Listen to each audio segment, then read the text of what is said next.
name is Michelle. I am a stay-at-home mom. My husband's name is Aaron, and he is a civil engineer currently working in Iraq.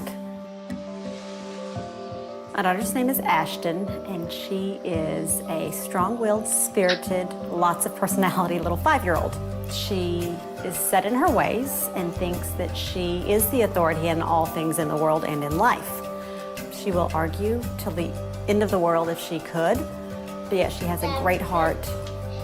I think it started at birth. I remember one incident. We were at a fast food restaurant and letting the kids play with some friends. It was time to go. She acted up, and I told her if she did whatever the behavior was one more time, we were going to leave.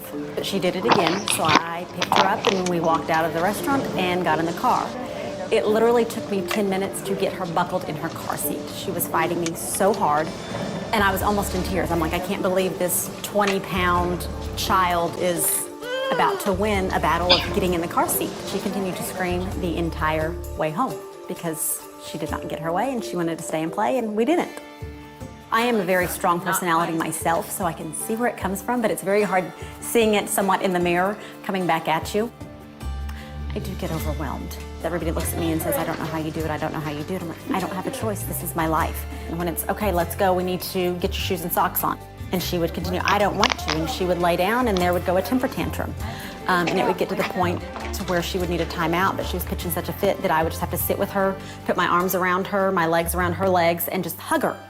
And then we would have to count backwards from 10, and then if she was still for 10 seconds, then the timeout was over. Ashton does not like to try things. She wants to be able to do it right off the bat. So writing lowercase letters was something new. The teacher, they were working on writing their names. She did not want to do it. Pitched a fit in the classroom. The teacher had to remove her to the director's room, and she took off running down the hallway. I believe that she did it, but I can't believe she took it to that level. I'm like, there is no fear with my son just being born and my husband being out of the home. You know, I wish that I could put the blame on that, but I can't. But it made me feel a little bit like a failure that nobody else is doing this. I would say like, oh, is your child going through this? Are they doing this? No, not really. And it would make me think, okay, is there something wrong with my child or is there something wrong with me? Years ago, we ended up with a leaning tree in our front yard. I don't remember how it got there. Maybe it's one of the trees that I planted, or maybe it's just a tree we inherited. But as it was growing, it had a pretty serious lean to it. It just kind of a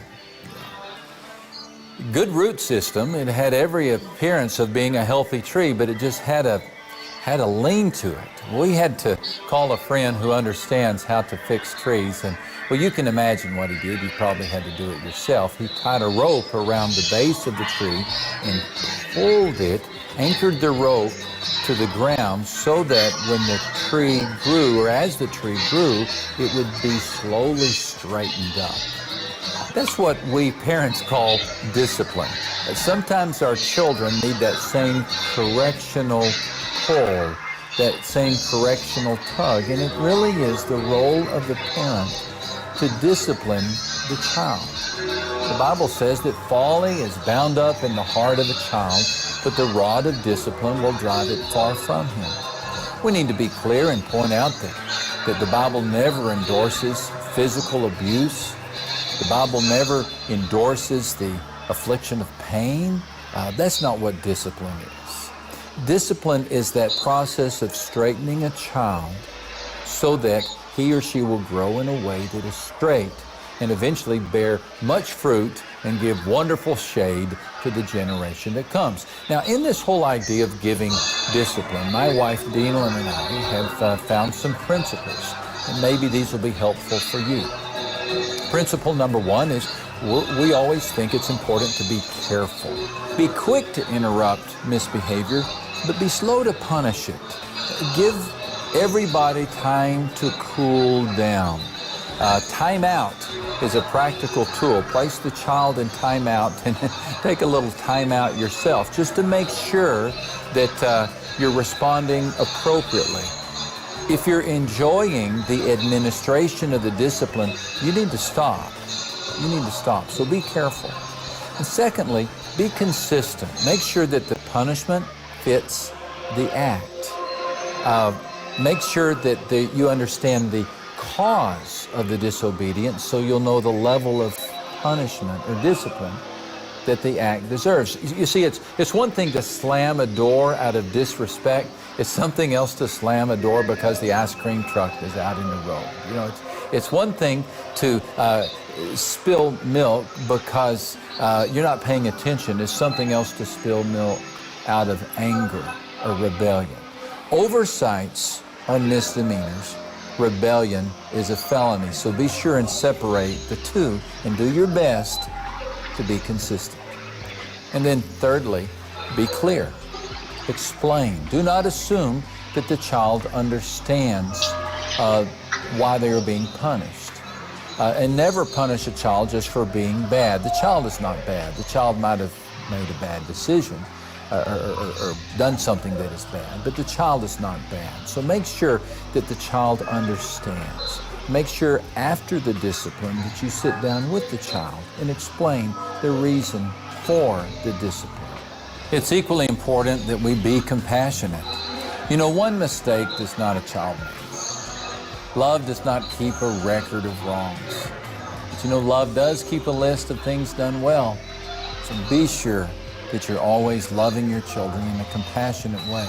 And then here's one final thought. Be close. Stay close to your children. This isn't always easy. I remember as my children were growing, so was my ministry. And when my daughters were young, I began receiving many invitations to go and speak at churches or events or supermarket dedications. Well, not really, but I began receiving more and more invitations, and it really was hard to say no. And I discovered what we could call Max's yes law of inverse dynamics.